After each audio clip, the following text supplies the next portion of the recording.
shot took me like probably 30 minutes now to shoot.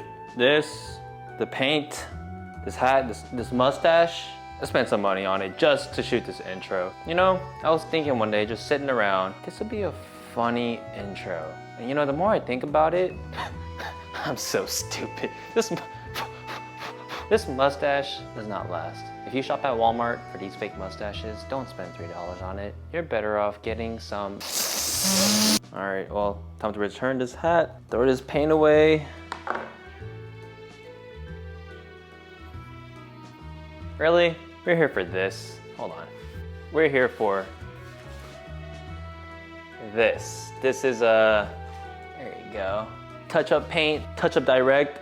I am sweating like crazy in this long sleeve that I have rolled up to look like one of those French artists. Let's get this video started.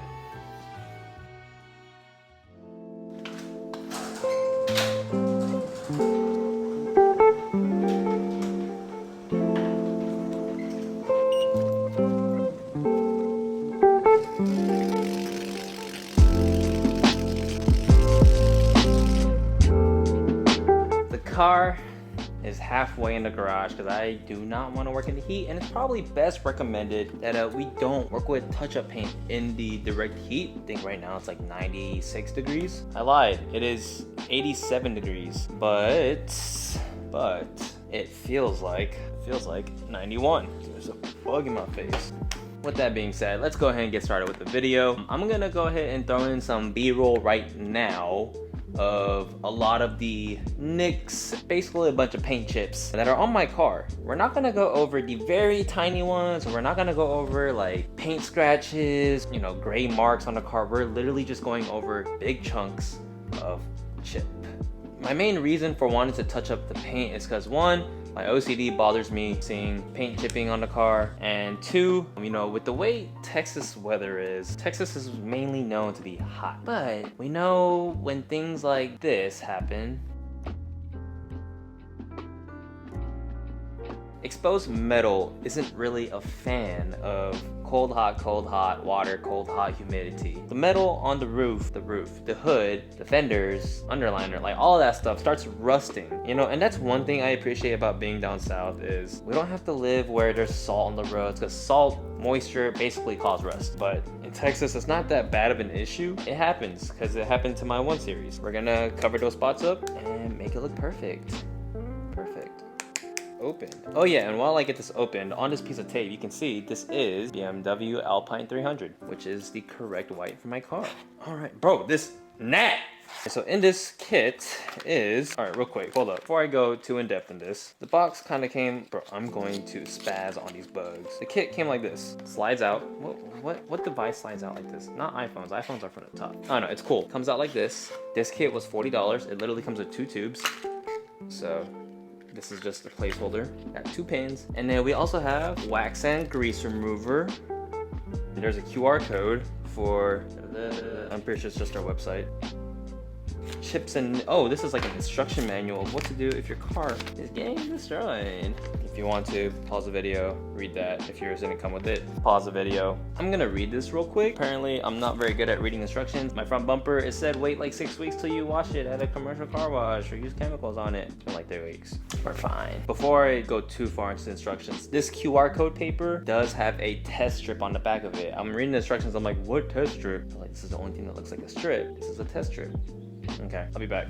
I have let the paint kind of dry. I put a lot on there. I didn't know it was gonna come out that thick or that flowy. A little tip, so on the test strip, the top one and then that middle one, they're both paint. In the bottom, you can see where it says test, it's kind of smeared. Be careful when you're using the clear coat because it kind of smears some of that ink on the test. Try not to get it on the test letter because you don't want the little gray residue off of this little tab be on your pen. Just a little reminder, this wax and grease thing, removal, I'm just gonna go over. I've already walked over the car a bit while I did B-roll to see where all the damages are, and I'm just gonna go over it with this just so I can get that out of the way. We did wash the car. I washed the front end and the windshield with regular bucket method because there is some tough bugs on there that honestly the car wash never gets, because you know, either the heat makes them like melted on the bumper, plus you're going like 80 miles per hour on the highway, and then bugs are just getting smashed and smeared, and they hand wash the bugs off. I don't care if the car wash says they do bug removal, it doesn't do anything. So I just wash it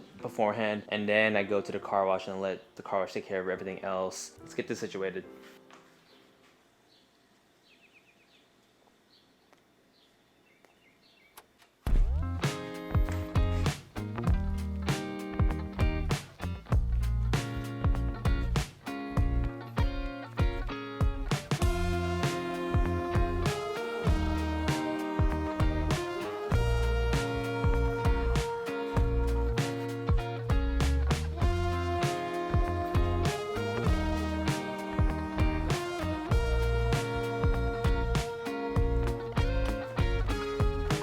Alright, so you can probably see that I grabbed a microfiber towel. Definitely grab a brand new microfiber towel because the alcohol pad is made of alcohol. It removes wax and such. Whenever you're wiping down, I don't know why there's a car in my driveway. Alright, now they're gone. But use the alcohol pad and then use a microfiber towel just to get that extra alcohol off the car that's not the chip. Yeah, just to be safe, you know, you never know what alcohol could do to your paint. Typically it is used as a stripping agent. Just use it with caution. Don't be too crazy with it, but also don't be scared because I'm pretty sure they mix this to a certain percentage that won't ruin your paint. Alright, so we're going to be extra cautious as we lay our paint. I'm literally just going to use one of the chisel tips. It's chiseled, so I'm going to be using one of the edges, and we're just going to touch. Like literally touch it, because if you go too hard, it could spread everywhere. So yeah, just very lightly touching, and it does say apply 2 to 3 coats of it, so we're just gonna go fairly light on all of these. We won't go crazy because I've done a lot of painting in my past. Did not know I used to paint sneakers as a middle, high school, freshman, college kid, and then I just kind of grew out of it. Used to do it for about 10 years, like literally before everyone started drawing anime and flowers on their Vans and Yeezys. I was in the game. Yeah, that's the first coat. It doesn't look the greatest on camera. You probably can't tell. I'm gonna go ahead and knock out a bunch of these nicks, like you get it. I'll probably just keep on using the front as the example. I think we have a total of about 40 or 30 because on that driver's side headlight, that side of the hood has like 25-ish dots that I should fill. Yeah, get to it.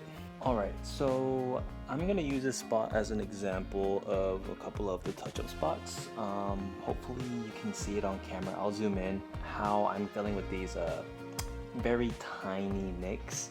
There, yeah, you can see these spots, right?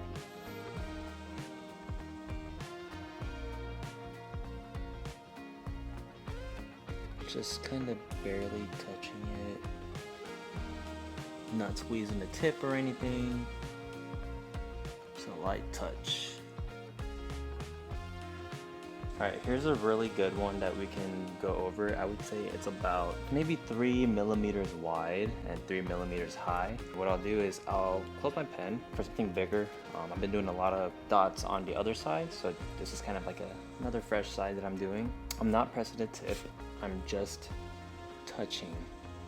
And see at this one, paint's not coming out, so what I'll do is I'll shake it again. I really want to avoid pressing the tip in, so paint's slightly coming out, that's fine. Just use whatever comes out of it. On these bigger ones, I will do about 2 coats most likely. On the smaller ones, 1 is typically fine because it's hard to control how much flow is coming out of it. This one I'm actually kind of drawing along the sharp edges. Since I know the flow is very slow, I could be a little bit more accurate with it. When the flow is fast, it's hard to control, so you just gotta be very, very light with the tip.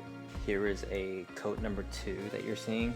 So you can see on the first coat, you're not going to fill in the whole divot. And this is where the second coat kind of comes into play. It's been about 10 minutes since I've done this one. And again, if it's not dry all the way, you will pick up the layer on the bottom. I could probably wait another 5 minutes, but what I'll do is I'll go back to the test strip. I don't know if I caught this in the other clip. I don't like when I talk when my face isn't in the camera. It's kind of, you know, it's hard to follow along with the video when you don't have a face to read. But what I said was we're about to do pass number 2 on some of the bigger nicks. So what I'll do is I'm gonna use the test strip just to get the paint flowing again in this pen, because it does dry up a bit if you keep the tip exposed too long. It's not like you're leaving it out for a day where like you have dry particles on the tip. It's just the flow gets a little slow. Reflow the pen, and we're gonna go back to dabbing these nicks. So you can see on this tip, pretty soaked. So what I like to do from here is not press the tip, but just kind of touch it against the paper and get all that liquid around the edges to kind of settle down. And we'll be able to use it a lot more accurately, whereas this would just kind of blob everywhere. Don't forget your A-pillars, and don't forget, you know, if you have a car that's kind of styled like this, don't forget like where your windshield trim is. I remember when I was washing my car, I would have a couple of spots along the edge and then some on the top depending how your car's angled. Definitely have some up here. Make sure you get some up here while you're working on the car to knock these out. Yep, see, got one right here. On the side. Honestly, you can go kind of ham on these because no one's going to see the top of your roof. Obviously, don't put a big puddle in there. But there's some in here that, yeah, this pen's pretty thin enough to reach through some cracks. It may not seem like it, but it does reach. Yeah, I think that's all. I've gone over every spot about 2 to 3 times. It's actually kind of hard to find some of the spots on the front that I've gone over once that were very small, which is a good thing, you know. If I can't really tell it's there, the paint is matching. We're gonna go over this clear coat real quick, and I'll show you all the results that we get from using this product. So we're gonna take a look at this front side. This is kind of like the most prominent one that we saw. It doesn't look bad. Like literally, if we scoot back here, you really can't tell. Definitely can't tell from here anymore, which is good. And I'm about a yard away from my car. This is where a lot of the damage was.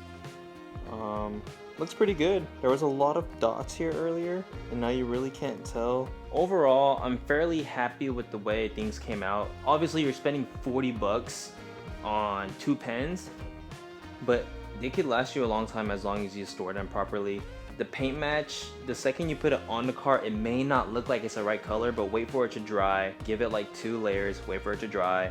I would say wait a bit longer for the clear coat if you can, if you got the time and the patience during the day that you're doing this. Definitely give it time between paint and clear coat. Luckily, I'm just using a white paint. My car is white. You won't see the craziest imperfections as if you were using, say, a blue car or a red car. You might be able to tell a little more. Generally, you should be fine. It's all the same color. Big oh well if your clear coat gets a little bit of paint on it from mixing with the paint, because it's obviously it's wet. If you go on paint that might not be all the way dry, that might be all the way dry, doesn't matter, it could bleed onto the clear coat pen, so don't worry about it. This is the company.